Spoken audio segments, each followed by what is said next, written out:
This is my theme song. It isn't too long. Why I don't teach Sunday school.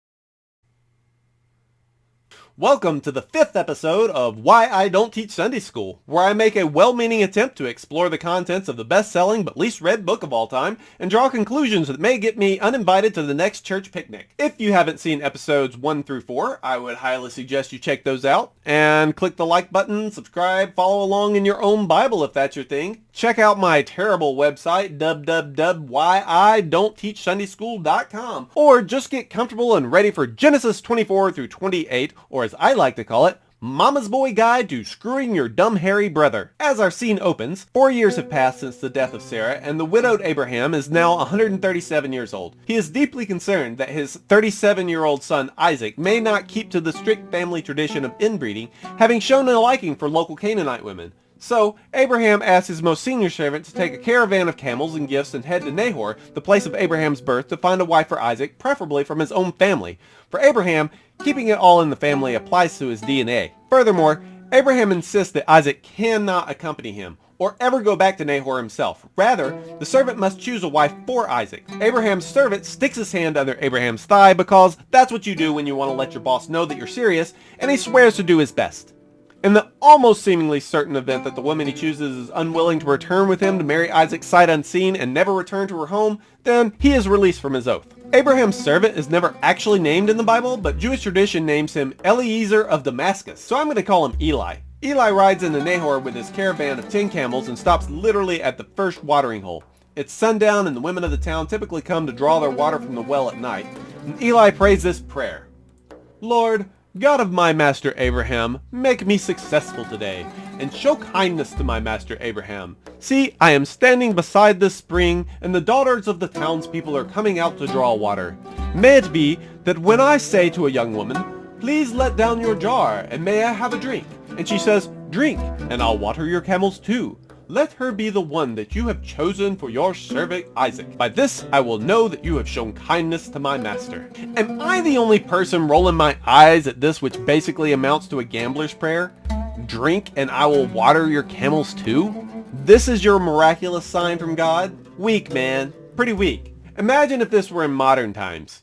Eli would again stop at the local watering hole near sundown, park his Winnebago at the back of the parking lot, and as his road trip buddies were looking for their shoes and getting dressed, he'd pray this prayer before going into the bar. Lord, God of my friend and boss Abe, make me successful today, and show kindness to my friend. See, I'm standing outside this bar, and the young women of town are coming in to have a drink. May it be that when I say to a young woman, boy, am I thirsty, and she says, would you like something to drink? Do you need to see a food menu? Let it be that she is the one you have chosen for your servant Isaac.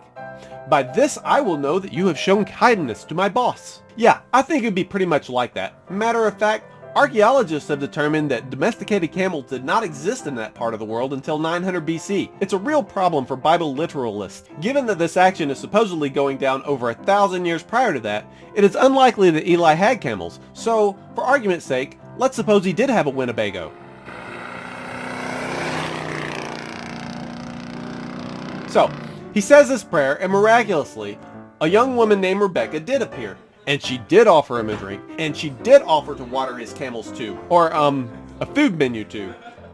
And did that all while Eli creepily watched her. So, Eli took out a gold nose ring weighing a becca, and 2 gold bracelets weighing 10 shekels. Math time! As we learned in the last episode, a shekel is 17 grams. So the 2 gold bracelets were 10 shekels times 17 grams per shekel, equals 170 grams of gold.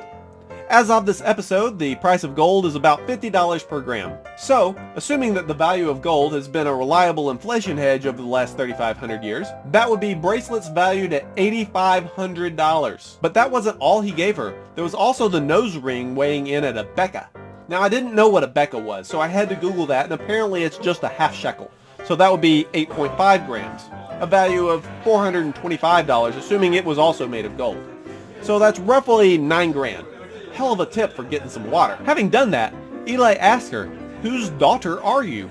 Please tell me, is there room in your father's house for me and my road tripping buddies to crash? My friends could seriously use a shower. Maybe a bit of a presumption that she lives with her folks, but hey, he wasn't wrong. And it's not every day you run into a band of couch surfing hippies who leave a $9,000 tip for fetching some water. So he had her attention. I am the daughter of Bethuel, the son that Milcah bore to Nahor. And she added, we have plenty of straw and fodder, a place to park your Winnebago, as well as room for you to spend the night. Jackpot, thinks Eli. Her great-grandfather is Isaac's grandfather. Abraham will be so pleased.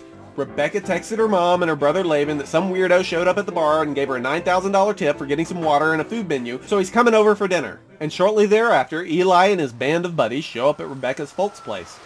While his crew is taking turns in the shower, dinner is prepared, but before Eli would sit down and have a bite, he said, I will not eat until I have told you what I have to say. Rebecca's brother Laban was like, okay, let's hear it. Eli goes on, my employer is a very wealthy man. Crazy rich. Thing is, he's got a son, and he really wants to see him married before he dies. And let's face it, the man's 137 years old. No one lives forever, right? He sent me on this road trip to find a wife for his son. And I know that seems a bit creepy, but that's how it's done where we're from. And he was really insistent that his son Isaac not come with me. So here's the thing. I said this prayer. I prayed to God that if when I sat at the bar, some woman asked me if I would like a drink and if I would like to see a food menu too, I would know that she was the one that God himself had selected for my boss's son Isaac. And lo and behold, Rebecca did that very thing. God be praised.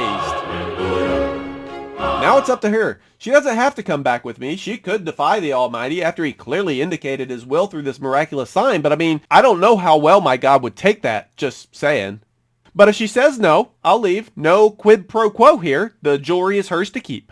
Laban and Rebecca's father Bethuel were like, well, we can't exactly argue with such a clear and obvious sign from God, so yeah, I guess Rebecca's yours. I was so hoping you'd say that, says Eli. And as if on cue, Eli's freshly showered buddies present the two of them with a whole prize package of expensive gifts, and they all ate and drank into the night.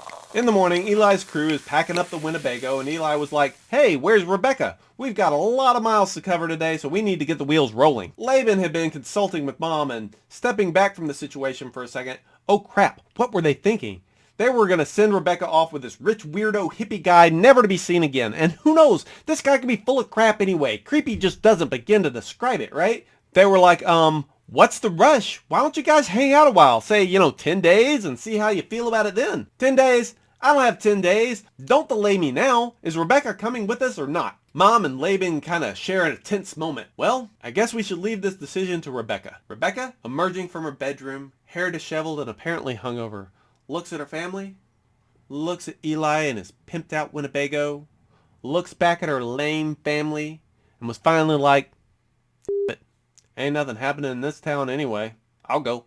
And so Rebecca's family was like, our sister, may you increase to thousands upon thousands. May your offspring possess the cities of their enemies.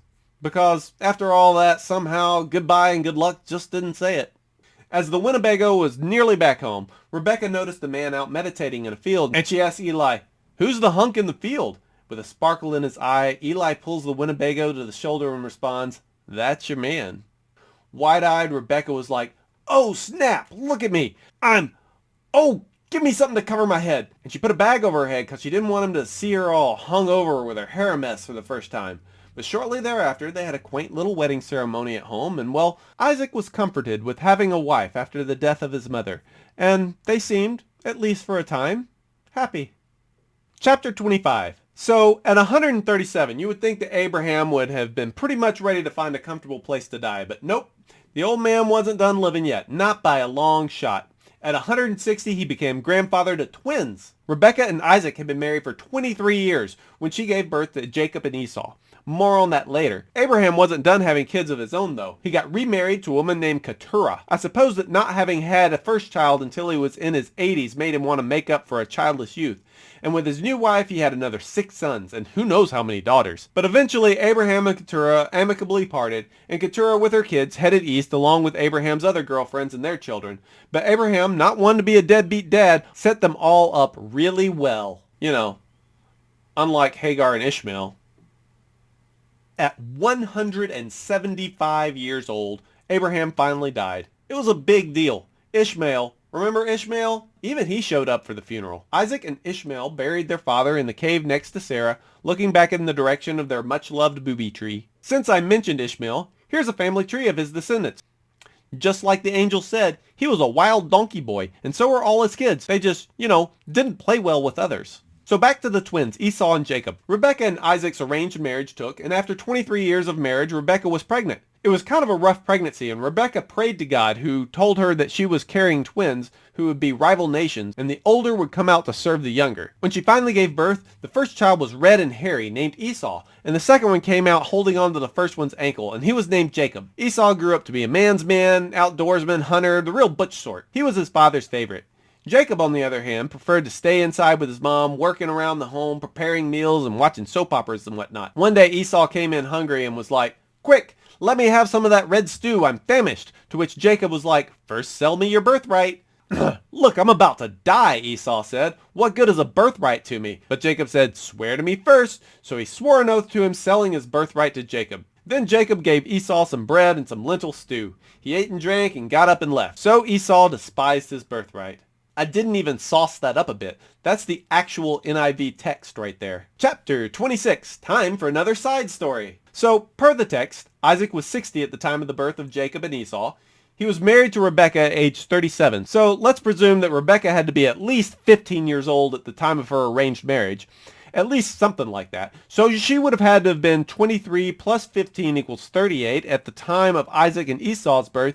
And the next story would seem to have chronologically happened after the birthright sale, which seems to me an exchange that would go down between two teenagers. Make their mother Rebekah 38 plus 15 equals 53 years old when this side of the story takes place, and Isaac would have been 60 plus 15 equals 75.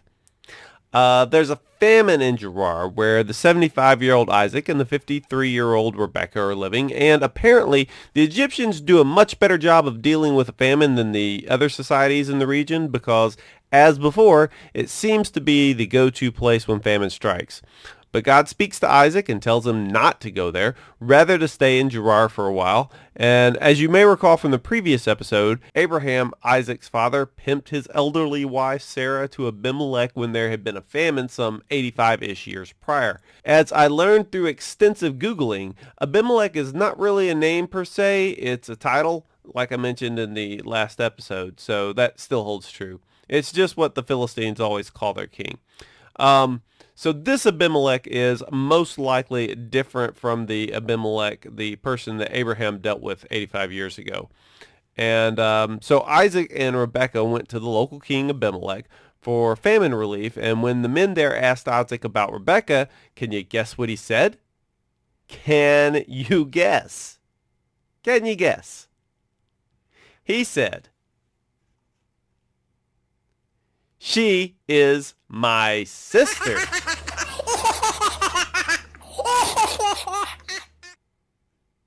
Really? Am I the only person who thinks this is hilarious? Anyway, that obviously was bullshit. Rebekah was not his sister. Rebekah was his second cousin. Wife.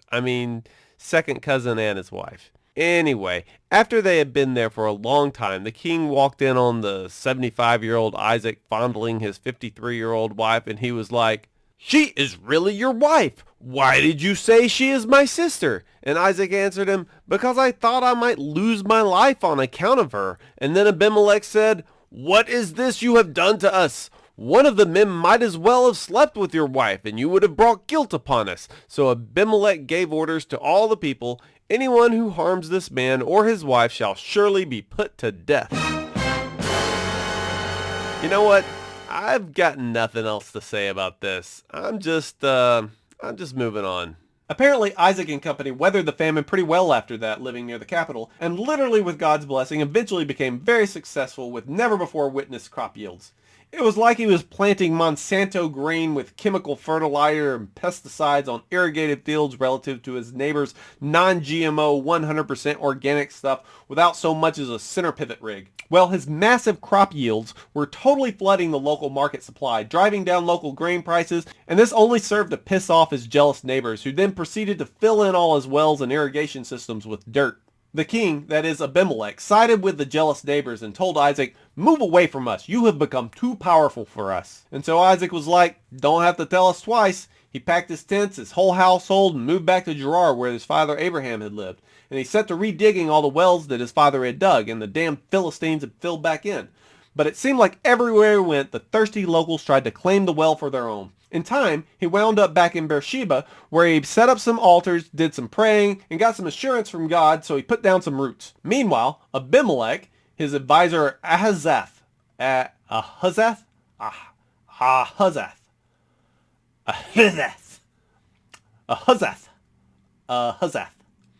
his military commander Phicol came to pay Isaac a visit. Now, presumably, this Phicol is not the same Phicol that visited his father some 100 years prior, or else he's really, really old.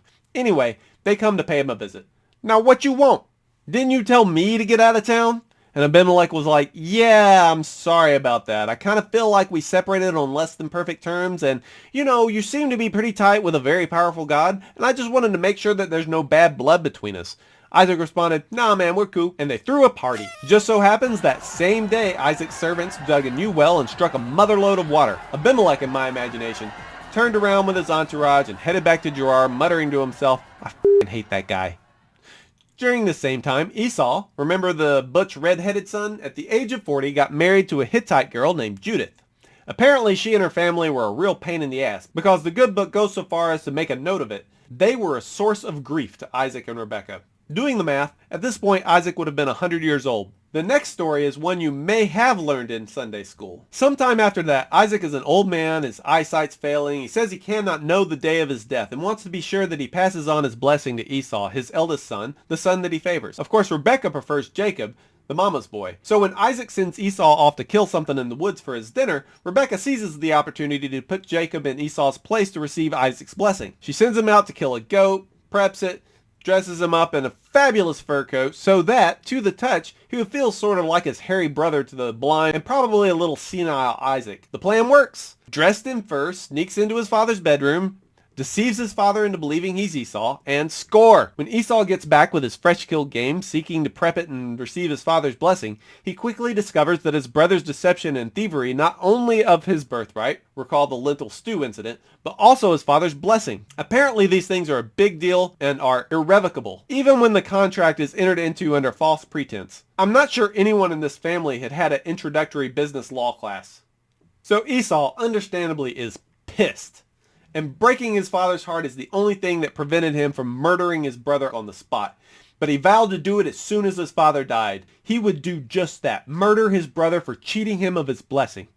Now, Rebekah overheard Esau and urged Jacob to get out of town, head back to his grandfather's country, the place of her birth, until Esau's rage subsides. As a side benefit, Jacob going back to the land of her birth might mean that he would pick up a non-Hittite wife. Based on her experience with her first daughter-in-law, she said, "I'm disgusted with living because of these Hittite women. If Jacob takes a wife from among the women of this land, from the Hittite women like these, my life will not be worth living."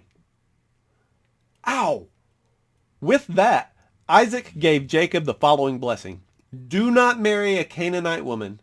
Go at once to Paddan Aram, to the house of your mother's father Bethuel. Take a wife for yourself there from among the daughters of Laban, your mother's brother." Without the flowery language, he literally just said, "Son, go back to your mother's hometown and marry your first cousin."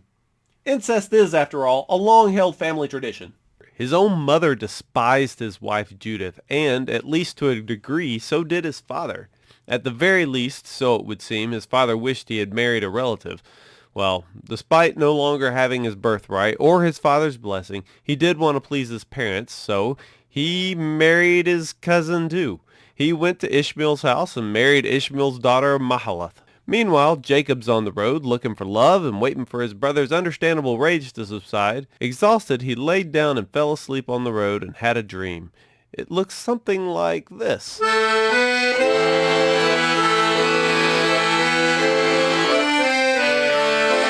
And when he woke up, he was like, "Wow, that was cool. God must be in this place. I tell you what, if I survive to ever return home, I will give God 10% of everything I own." And with that quid pro quo deal with the Almighty, it's time to bring to an end this episode of Why I Don't Teach Sunday School. Be sure to like and subscribe and come back for episode 6.